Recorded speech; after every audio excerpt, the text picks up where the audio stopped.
Hello hi Kenta अच्छा मोर जानवर माने आशा कर तुम भल से दिव मुई भी भल से अच्छे। बहुत खरा हो कम बाहर घर आज उमा बाबू नाम देखी जाऊे तो तुम्हें मैंने भी चलो देखमा नाम देखमा आज वीडियो थी कली जुगर कला कन्हे नहीं धरे रे बसी मुई हाथे धरी मोबाइल फोनटे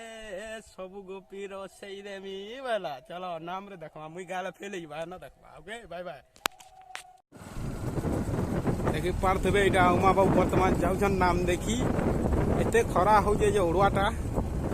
खरा मसला न छता छुती पैन बोतल बुतला धरिक बाहर बारे मोर जानवर मैंने ना सेणगा जेन प्रकार खरा आउ सड़क सुरक्षा जीवन रक्षा भी है केनता प्रकार टर्निंग अच्छी आम गाँव साने बेड़ा जगार देखी पारे बर्तमान जल छत्र गोटे पलि आई जल छत्र टे देखी तो गाँ के पहुँचमा मिनटे भितर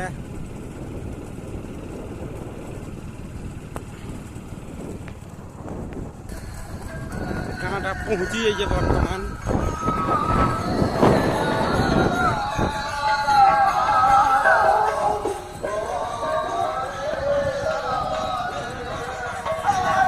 कृष्ण कृष्ण हरे हरे सब आड़े शुरू बर्तमान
মঙ্গলময়ী